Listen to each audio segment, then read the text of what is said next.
Today, I'm flying Virgin Atlantic, the glamorous second flag carrier of the UK, on a 10-hour flight from Los Angeles to London on their flagship Airbus A350-1000. Often overshadowed by their larger competitor British Airways, we'll see how they stack up and whether you should consider flying on Virgin Atlantic or just play it safe with British Airways.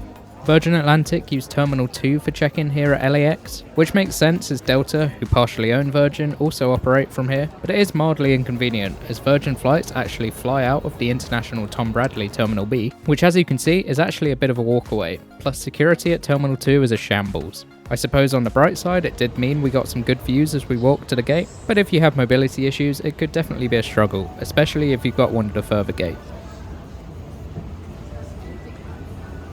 Luckily, our gate was about as close as it could have been, and you can see our plane right here. A massive 8-year-old Airbus A350-1000 with 335 seats, the flagship of Virgin Atlantic's fleet. Virgin have 12 of these aircraft, and I have to say I'm a big fan of their red livery. We'll get back to the aircraft in a minute though, but first let's take a tour of this airport. The Tom Bradley International Terminal is the largest terminal at LAX. Originally opened 41 years ago for the 1984 Los Angeles Olympics, it was named after former Mayor Tom Bradley, and as the name suggests, is basically used by all non-US airlines, plus a few long-haul flights from Delta, American and United.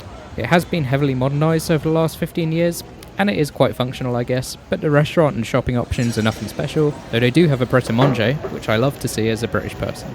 Maybe my favourite thing about the terminal though is the plane spotting. LAX gets a boatload of long-haul aircraft, and maybe with the exception of Heathrow, Frankfurt and Seoul, is probably the best place to see the Airbus A380 and Boeing 747 anywhere in the world.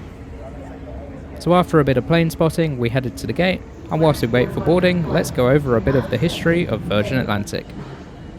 Just like this terminal, they were founded in 1984 with the original intention, slightly randomly, to operate flights from London to the Falkland Islands. They quickly realised that was a terrible idea though, and flew their first flight from London to Newark. And under the helm of co-owner Sir Richard Branson and all his money from being founder of the Virgin Group, they quickly expanded using the Boeing 747-200 for their first flight back in 1984, and they were also one of the few airlines to operate the Airbus A340, one of my favourite planes. Though historically they've rarely made a profit, and Richard Branson himself said the airline wouldn't have survived if Delta didn't buy a 49% stake in 2015. Throughout all that though, they've kept their very distinctive brand identity, and love it or hate it, it does at least make them a bit more exciting and differentiated compared to British Airways. Virgin Atlantic are also rare in that they operate an all-wide-body fleet, similar to Emirates, and that consists of 16 Boeing 787-9s, 12 Airbus A350-1000s, and 14 A330s. They also have a relatively small but entirely long-haul network, basically just connecting the UK to places British people go for business, leisure or to visit family. So clearly their operations are much smaller than British Airways, but they recently joined the SkyTeam Alliance and have a lot of code-share routes with Delta, so they do actually have a pretty big global reach. Anyway, time for boarding, and we were group 5 of 6 on this flight, so we did have to wait a fair bit. But before we get on board, here are the flight route and stats, where we would fly straight northeast over Canada and eventually Greenland before coming down to the UK. Despite a delayed departure, we did make up most of that time back in the air, arriving just 10 minutes behind schedule.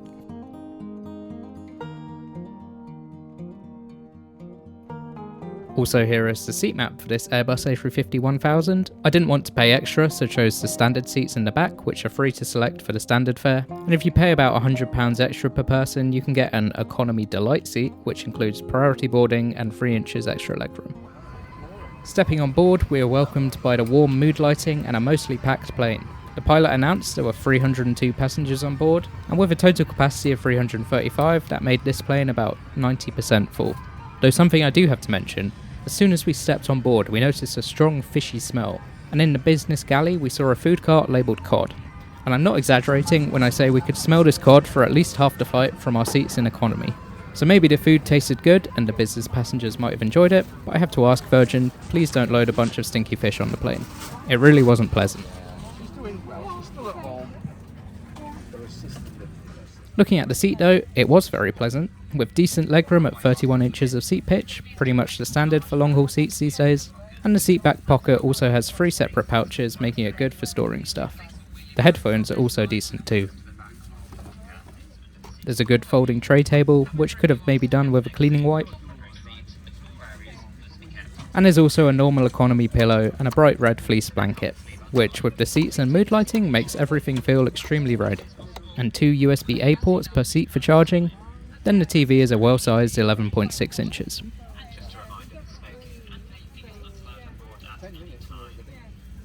And also a fantastic view out the window. And a nice adjustable leather headrest. I also like the dark red fabric they've used on the seats, as it looks good and stays quite clean.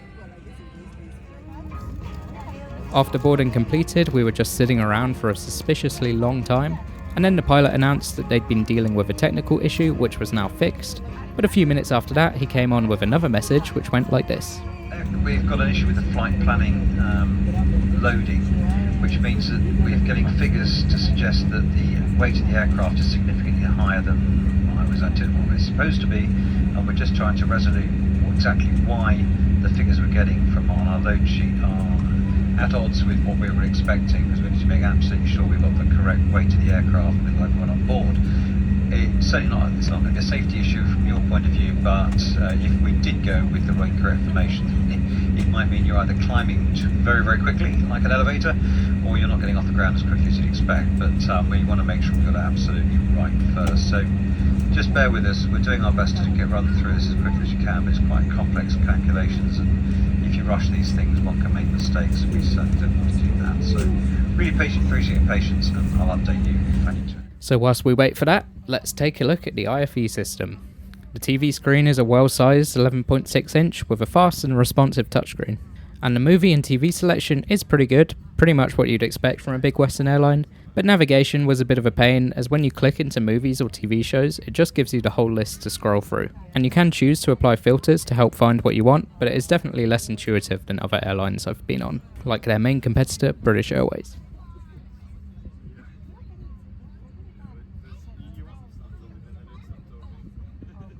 One thing I really like though is the external camera on the A350, which gives you a really clear picture of the outside. Very cool to watch during takeoff and landing, and the map is quite good, but as you can see it is really slow and unresponsive to inputs, which was kind of annoying. Then after a bit more waiting, the pilot came on saying we were ready to leave. All told, there was just over an hour delay, but we still almost landed on time thanks to the jet stream. Correct, we've now ascertained exactly the right takeoff weights and takeoff speeds and that sort of thing, but it's just very, very rare, but it can happen with a computer system glitch, which we fortunately picked up, and it's all good now. So we'll be underway in the next couple of minutes. It'll be a short taxi, and I'm still expecting a vaguely on-time arrival. We'll certainly be flying as quickly as we can to achieve that. So we'll really appreciate your patience, and I do thank you for that. Thank you. Then the safety video started playing, and it was definitely entertaining, and it also references loads of classic movies, which I liked. You're no doubt keen to lose yourself in our dazzling world of entertainment, but first we're going to show you a safety film, and we'd like you to give it your full attention. The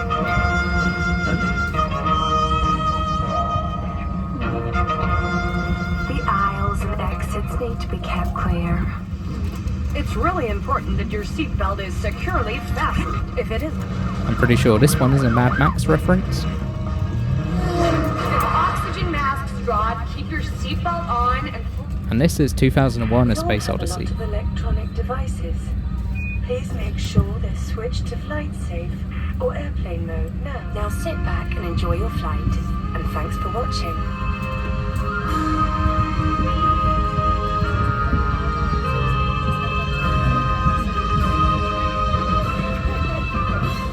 After the safety video finished, we pushed back and made a relatively quick taxi to the runway. And once again, I have to praise LAX from an aviation geek point of view. Loads of cool plane spotting, and the runways are pretty much always visible from the terminal. I saw this ANA Star Wars plane too. And a small feature of the TV I really appreciate is it has picture-in-picture mode, so you can have two screens up at once and switch between them really easily. Great for watching a movie whilst also looking at the map or camera, especially in this modern world where people like me just don't have the attention span to focus on one thing. Now buckle up for an impressive takeoff with fantastic views of the terminal buildings.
can't really see it with the haze, but right there is the Hollywood sign.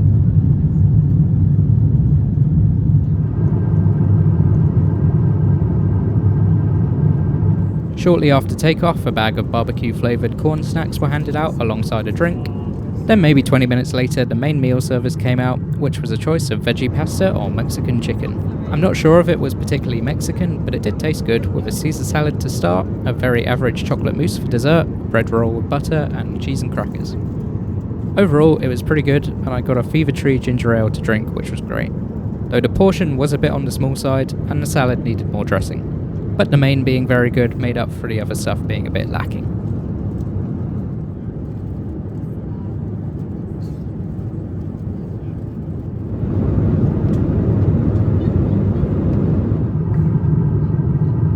Now about 4 hours into the flight, the crew dimmed the cabin to encourage people to sleep, but at that point I just started watching a French remake of The Count of Monte Cristo, which came out last year, which is a great movie by the way, but unfortunately it's 3 hours long. So by the time the movie was over, breakfast was being served and I didn't want to sleep in case I missed the landing, ultimately giving me some of the worst jet lag I've ever had, lasting over a week. But as we gradually got further north over Canada and Greenland, the sun never actually set, making for some incredible views, almost worth the jet lag. And the breakfast wasn't bad either, consisting of a yogurt, some fruit and a sausage and cheese croissant, which basically tasted like a McMuffin, but with croissant instead of English muffin. I would have preferred it to be served on a tray instead of a flimsy box though, as it made things a bit messy. We began our descent into a very cloudy and windy London, so get ready for a bumpy landing coming up. But first, let me briefly cover the in-flight Wi-Fi.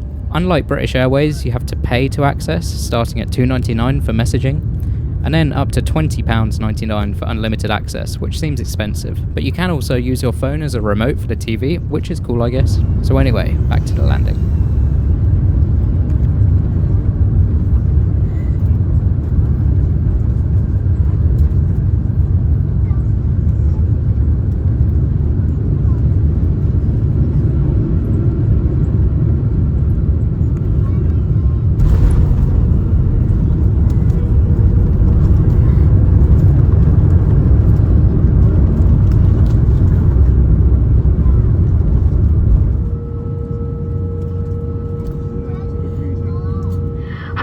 London Heathrow, where the local time here is 10:10 in the morning.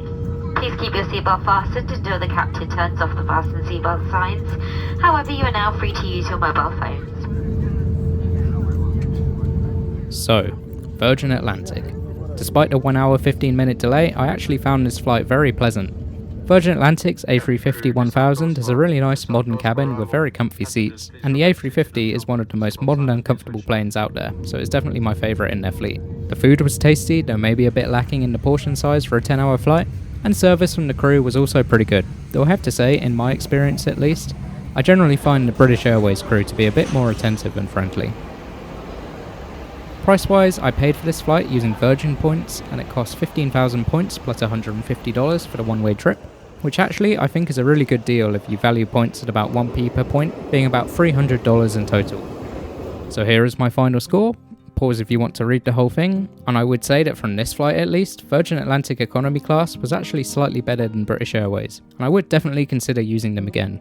But I do prefer BA's Premium Economy and Business Class, so I'll give both of them a 7 out of 10 on my airline tier list, where I rank every airline I've flown on this channel so far based on my personal preference. Now coming up in my next few videos, I'll have 2 flights with United to review, as well as a review of the Royal Hawaiian Hotel in Waikiki and the Mandalay Bay Hotel in Las Vegas, as well as the Amex Centurion Lounge in Las Vegas. So like and subscribe to stay tuned for that, leave a comment if you enjoyed the video, thanks for watching and goodbye.